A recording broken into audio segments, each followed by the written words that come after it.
ज्यादा हो और आपको दिखाई पड़ेगा। जी जी, बिल्कुल आपने सही कहा है कि जो डायरेक्ट बेनिफिट इस ढंग से आते हैं, जिसे आप कह सकते हो कि जब वो डेली बसों में ट्रैवल करती हैं और उनको टिकट नहीं खरीदना है, तो उनको महसूस होता है कि मेरे पैसे बचे हैं, या फिर उनके घर में मुफ्त अनाज आ जाता है, या उनकी बच्चों को साइकिल मिल जाती है स्कूल जाने के लिए। इस किस्म की जब चीजें होती है तो उनको लगता है कि हाँ, या मेरा बिजली का बिल नहीं आ रहा है इस महीने, मैंने 100 यूनिट खर्च किए, 200 यूनिट खर्च किए और मेरे पास जो 1000 रुपए 2000 का बिल देना था वो बिल नहीं आया, तो उसका बहुत फर्क पड़ जाता है। ये मेरे ख्याल से एक ऐसा डायरेक्ट बेनिफिट है जिसकी बहुत जरूरत भी है। अनिल जी, मैं आपके पास आता हूं। अनिल जी जी जी जी, मैं आपके पास आता हूं। आपने सभी विद्वानों की बात सुनी, और महाराष्ट्र में और खास तौर से आप अगर आप देखेंगे मध्य प्रदेश में, तो प्याज के किसानों की क्या हालत है। सड़क के किनारे फेंक के जा रहे हैं, नालियों में फेंक रहे हैं, खेतों में छोड़ रहे हैं। 8 आने किलो कोई नहीं खरीद रहा है। आज ही सुबह मैंने एपिसोड उसके ऊपर किया है। इतने बुरे हालात हैं किसान के। तो किसान को अगर सम्मान निधि दे भी दोगे और उसके बाद उसकी प्याज उगाने की लागत 6 रुपए आती है, उसको कोई 8 आना देने को तैयार नहीं है, और उसको 1 से 1.5 रुपए किलो तो ट्रैक्टर पे ट्रांसपोर्टेशन का लग जाता है मंडी तक लाने के लिए अपने घर से, तो उसकी बुरी स्थिति है। तो उसको डायरेक्ट बेनिफिट के नाम पे कुछ मिलता नहीं है। ऐसे में अगर कांग्रेस गारंटियां देती हैं और उनके घर में कुछ अन्न दाना पहुंच जाता है, आना जाना फ्री हो जाता है, तो उससे भाजपा परेशान क्यों है सर?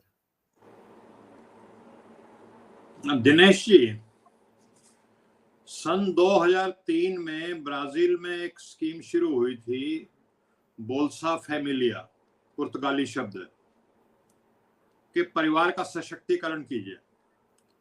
और उन्होंने जो घर की हेड ऑफ द फैमिली महिला थी उसको करीब करीब $22, यानी करीब करीब 2000 रुपए मान लीजिए, वो देने शुरू किए। लेकिन उसके साथ कंडीशन लगा दी कि आपको अपने बच्चों को स्कूल भेजना पड़ेगा और उनका नियमित रूप से जो स्वास्थ्य का परीक्षण है वो कराना पड़ेगा, वैक्सीनेशन कराना पड़ेगा। उसका नतीजा ये हुआ दिनेश जी कि वो 20 करोड़ की आबादी का देश है ब्राजील। 4 करोड़ लोग जो वहां गरीबी रेखा के नीचे रहते थे वो गरीबी रेखा से ऊपर आ गए। और लूला डी सिल्वा जो वहां के प्रेसिडेंट हुआ करते थे, उनको अभी बहुत भी वही है, वाहवाही मिली और उन्होंने अभी वही है, हाँ अभी वही और है। उन्होंने लगातार बार बार चुनाव भी जीते इस वजह से। अब ये दो बातें हैं, आप डायरेक्ट बेनिफिट दे रहे हैं तो आपका देने का तरीका क्या है। अगर आपने कंडीशन लगा दिया और घर की जो बड़ी महिला है उसको तब मिल रहा है जब वो अपने बच्चे को स्कूल भेज रही है और उसका वैक्सीनेशन करा रही है, उसका नियमित रूप से स्वास्थ्य परीक्षण करा रही है, तो उस महिला के अंदर ये भाव आ रहा है कि आई हैव अर्नड इट, ये मेरा अधिकार है, इसको मैंने अर्जित किया है। और अगर आप ऐसे ही 6000 रुपए आप किसान के खाते में डाल रहे हैं तो कहीं ना कहीं किसान के जो स्वाभिमान है आप उसका मर्डर कर रहे हैं।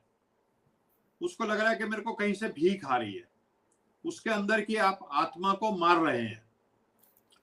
तो ये जिसका जिक्र धनंजय जी ने किया, मैं तो अक्सर करता हूँ, नीतीश कुमार जी का जो महिला सशक्तिकरण का कार्यक्रम है मुझे देश में सबसे अच्छा लगता है और इसी वजह से मैं नीतीश जी को बहुत ज्यादा पसंद करता हूँ, खुल्लम खुल्ला। नहीं तो आमतौर पे हमारे जैसे राजनीतिक विश्लेषक जो है वो किसी नेता को पसंद करने खुल्लम खुल्ला बोलते नहीं, अगर दिल में करते भी हैं, लेकिन मैं खुल्लम बोलता हूँ। और उसका कारण एक ये भी है कि नीतीश जी पुराने लोहिया जी के लोहियावादी हैं, लोहिया के विचार में विश्वास करते हैं। और लोहिया जी नर नारी समानता की बात करते थे।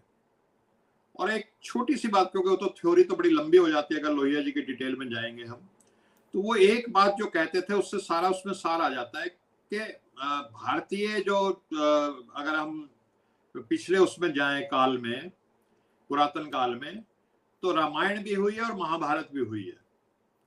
तो एक तरफ माता सीता भी हुई है और द्रौपदी भी हुई है। तो लोहिया जी कहते थे कि मेरी आदर्श नारी जो है वो द्रौपदी है, वो माता सीता नहीं है, क्योंकि माता सीता चुपचाप सब कुछ बर्दाश्त करती है, बोलती नहीं है, और द्रौपदी जो है वो विद्रोह करती है, वो बोलती है।